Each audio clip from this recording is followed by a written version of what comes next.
October 11th, 2022. The sun rises over San Juan, a quiet Tuesday morning. Locals head to work. Tourists fill the beaches. In a small cafe near the coast, a man opens his laptop. His name is Avraham Eisenberg, but his friends call him Avi. He orders a black coffee, no sugar. He opens 3 browser windows, a trading platform, a crypto wallet, and a Discord server. And then he begins. By 9:47 a.m., the first transaction goes through, a buy order for MNGO tokens, a cryptocurrency most people have never heard of. The trade is large but not suspicious. Not yet, because in the next 20 minutes, Avraham Eisenberg will execute one of the boldest financial heists in modern history. And the terrifying part? Everything he's about to do is technically allowed by the code. 20 minutes.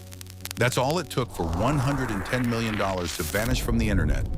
Not stolen by hackers, not by criminals in dark rooms, but by a 28-year-old sitting in a coffee shop in Puerto Rico.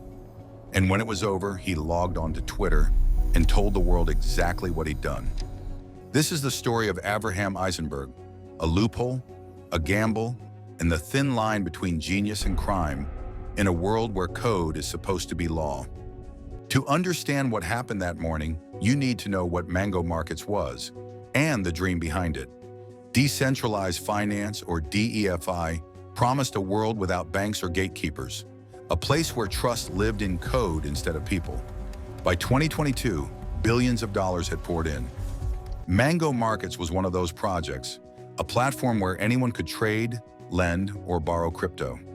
At its peak, it held over $300 million, all of it protected by one fragile assumption, that the code was perfect. But Avi knew better. He dropped out of college when the traditional path felt too slow. From an early age, Avi saw life less as a set of rules and more as a game of strategy. And in crypto, he finally found the perfect playing field. Sometimes he reported vulnerabilities and collected a bounty. Other times he exploited them and disappeared. Was it theft or just smart trading?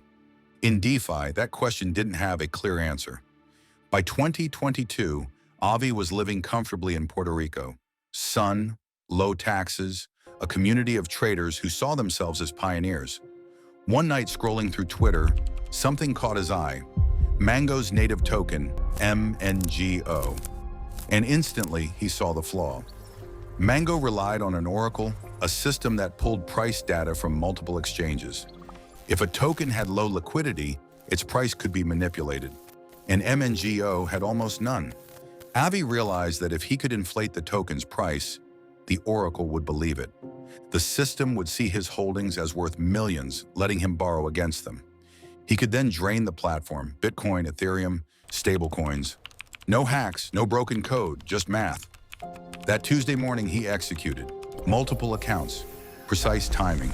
He began buying MNGO slowly at first. The price climbed 10 cents, 50, 90, a 30-fold surge in minutes. The oracle accepted the new price as truth. Suddenly, his tokens were worth millions. He opened the borrowing panel and drained the platform. Bitcoin, Ethereum, Solana, USDC, $110 million. Then he stopped. Let the price collapse. The whole thing took 20 minutes. By noon, Mango's developers knew something was catastrophically wrong. Their dashboards told the story. One account had emptied the platform. Users panicked. Withdrawals froze. But in DeFi, there's no undo button. The code had executed perfectly, and that was the problem. For 12 hours, no one knew who'd done it. Then the next morning, Avi broke the silence. I believe all of our actions were legal open market actions, using the protocol as designed. He wasn't hiding, he was bragging. DeFi's motto had always been, code is law. But Avi's exploit revealed something deeper. Code might be law, but it isn't justice. The Mango team faced a choice. Fight for years in court or cut a deal. They voted to negotiate. If Avi returned most of the money, he could keep part as a bug bounty. He agreed, returned $67 million, kept 47, and walked away. For a moment, it looked like he'd won. But arrogance has a short half-life. A few weeks later, he tried it again, but this time on a different platform. Ava. But the outcome wasn't the same. The plan failed, he lost money, and still he tweeted about it.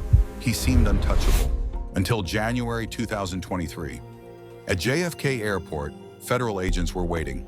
Avraham Eisenberg, you're under arrest. Charges: commodities fraud, market manipulation, wire fraud. Bail: $5 million. His trial began in April 2024. The defense argued, code is law. He'd played by the system's own rules. The prosecution countered, this wasn't trading, it was theft. If a bank leaves its vault open and someone walks in, is that legal, they asked? They used his tweets as evidence. Confessions in real time. The jury didn't take long. Guilty. 20 years in federal prison. So what does this story teach us? Technology moves faster than wisdom. DeFi promised freedom from corruption, but you can't code out greed. Even in systems built on algorithms and logic, people still find ways to bend the rules. Mango markets rebuilt, others learned, but somewhere in a federal prison, a man still believes he was right. That he found the edge and played the game better than anyone else. Maybe he did, but being smart isn't enough. Because we don't just live in systems, we live in societies.